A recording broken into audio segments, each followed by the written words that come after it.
11:05, vamos a cambiar de tema, vamos a dejar el amor por un momento, el amor y todas sus complicaciones, para hablar del cerebro. Es el lado opuesto del amor, ¿no? Donde nace el amor, algunos dirían, pero vamos a hablar desde otro punto de vista. Está Manuel Moquillaza, neurólogo, especialista de la clínica Ricardo Palma, para cuidar tu cerebro y alertarnos sobre los posibles accidentes cerebrovasculares que son muy comunes, sobre todo en estos tiempos. No sé si tengo la sensación, Manuel, que hay un incremento de estos accidentes cerebrovasculares. No sé si es por el estilo de vida, el estrés o algo en particular. Buenos días, bienvenido al programa.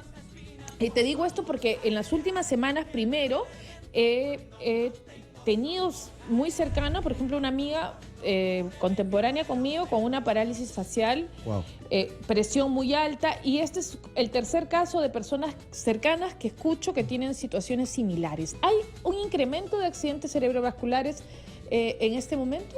Hola, Mónica, gracias por la invitación.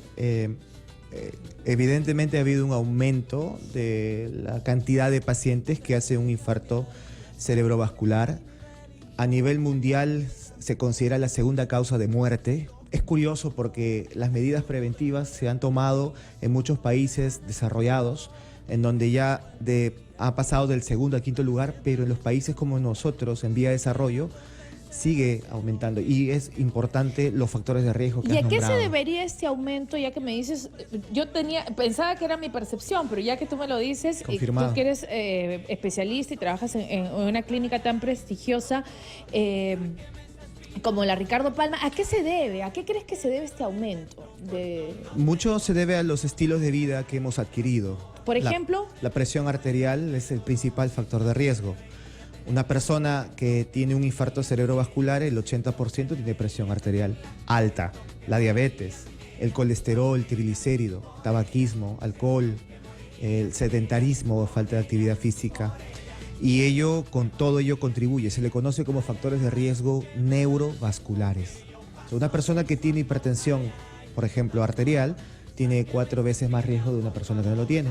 Una persona que tiene diabetes tiene 3 veces más riesgo de hacer un infarto que una persona que no lo tiene. ¿Y a qué se debe esta subida de presión? Porque mayormente estos accidentes son por subidas de presión. ¿A qué se debe esa tendencia a la presión alta? El estrés que nos ha conllevado a todos, este mundo globalizado y desarrollado, ha generado que la persona adquiera menos actividad física o saludable y estar trabajando en varias actividades, tenso y corriendo, y eso está demostrado, eleva la presión arterial, ¿no? ¿Se pueden identificar los síntomas previos a un infarto cerebral? Claro, hay una escala que nosotros promovemos, ya que tiene una sensibilidad del 83%. ¿Eso qué significa? Para que nos puedan comprender nuestros amigos que nos ven y nos escuchan. De 100 personas que tienen un infarto cerebral, mal llamado derrame cerebral, 83 personas tendrán lo siguiente, 3 síntomas. 1, asimetría facial, lo que te decía de mi amiga. Lo comentabas. 2, hablar con dificultad, que en neurología se conoce como disartria. Hablar borroso, el habla difícil. Que no puedes pronunciar correctamente. Como si hubiéramos tomado sin haberlo hecho. Y el tercer síntoma importante es la disminución de fuerza en la mitad del cuerpo. En neurología se le conoce como disparesia. Entonces, repetimos, una persona que tiene asimetría facial, una persona que habla con dificultad sin haber tomado, una persona que presenta disminución de fuerza en la mitad del cuerpo, 83% de probabilidad que tenga un infarto cerebral, y debe ser atendido rápidamente porque por minuto mueren 2 millones de neuronas, por minuto. O sea, mientras más pronto sea tratado el paciente, tendrá mejor tasa y mejor recuperación. Mejor probabilidades. ¿Esos serían los únicos 3 síntomas? O, por ejemplo, yo en algún momento, todos recordamos, ya ha recuperado bastante Coco Marusix. Coco Marusix, este artista del transformismo, bailarín, que lo único que manifestó antes de su accidente cerebrovascular fue dolor en un brazo, dolor de cabeza, enrojecimiento de vista y nada más. Se durmió y amaneció ya con después del accidente? El dolor de cabeza puede presentarse de un infarto cerebral, pero ¿cuál es el detalle? Que no es tan frecuente, pero sin embargo hay un tipo de infarto llamado derrame, mal llamado, por cierto, en donde la arteria, en vez de ocluirse, de taponarse, la arteria se revienta. Entonces, popularmente nosotros le llamamos derrame cerebral. El término correcto es hemorragia cerebral.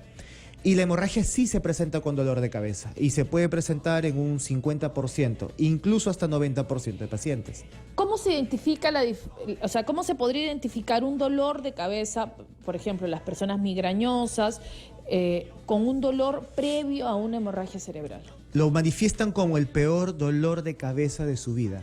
Nunca lo han tenido antes, jamás. Incluso pacientes migrañosos, que tal vez muchos de los radioescuchas lo pueden tener, pero es el dolor de una hemorragia cerebral o la ruptura de un aneurisma, es un dolor que no tiene comparación. Pero el dolor previo, ¿hay un dolor previo? Se le conoce como dolor centinela, ¿no? ¿Y cómo es ese dolor? ¿Se puede describir? Normalmente es pulsátil, segundo, normalmente es la mitad de la cabeza, hemicraneal.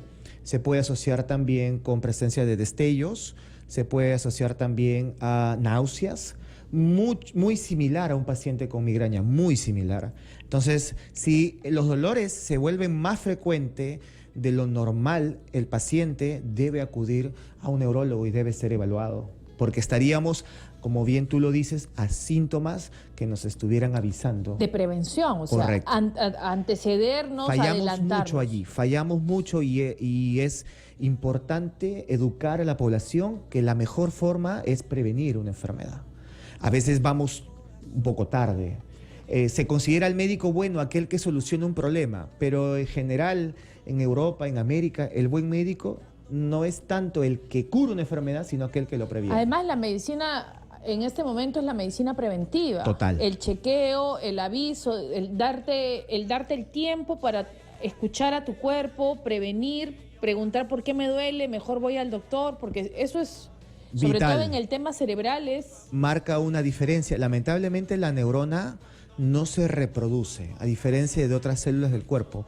Entonces, neurona que es dañada, pues ya no hay marcha atrás. Pero sin embargo, el cerebro tiene muchos mecanismos de compensación y uno de ellos se llama neuroplasticidad. Neurona que es afectada puede ser reemplazada por otra neurona alrededor, neurona vecina, y el paciente puede continuar con su vida diaria. ¿Cuál es el examen preventivo, en todo caso, recomendado para aquellas personas que tienen algún síntoma de esto?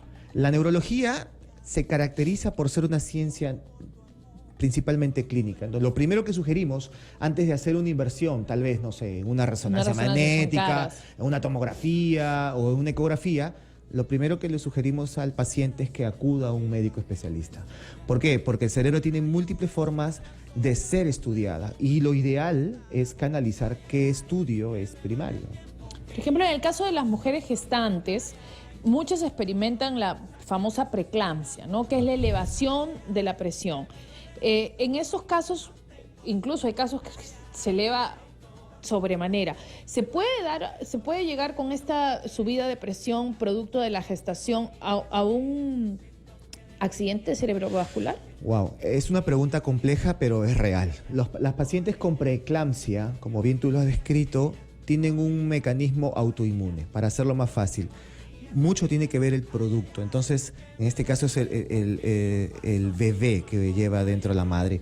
Y una solución sería realizar la cesárea en este caso, ¿no? Muchas de estas mujeres quedan con presión arterial elevada y obviamente hay un factor de riesgo. Y es 3 veces a 4 veces más que una persona que no tiene preeclampsia. Wow. Muchísimas gracias por acompañarnos. ¿Dónde te pueden encontrar, Manuel? Encantado. Nosotros estamos en la clínica Ricardo Palma. Trabajamos, hay un equipo de neurólogos entrenados en lo que es el manejo de la enfermedad cerebrovascular. Hay neurólogos las 24 horas del día. Lo único que le queremos recordar a la población es si hay disartria, simetría facial o hay disminución de fuerza en la mitad del cuerpo, mientras más pronto acudan, serán mejor tratados. Hay formas de revertir un infarto.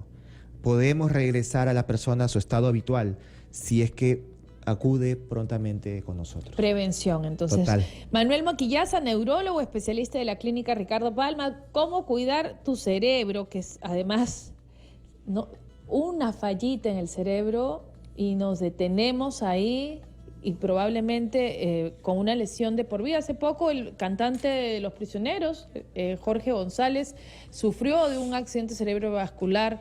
Le ha dejado grandes secuelas, así es que nos puede pasar a todos, así que cualquiera. Préstele atención a su cuerpo y escuche, y ya sabe los tres indicios que podrían estarle avisando que su cerebro no está funcionando del todo bien. Gracias, Manuel, por estar aquí. Mónica. Espero que la experiencia haya sido buena. Gracias, sí, claro que sí. A ti, 11:16, vamos a la pausa, ahora sí. ¿Está afuera? ¿Llegó? ¿Mi favorito? Ricardo Arjona está aquí. Vamos a la pausa. Regresamos, no se me van. Ricardo Arjona de Yo Soy. Pausa, venimos. Este es Capital. La escalera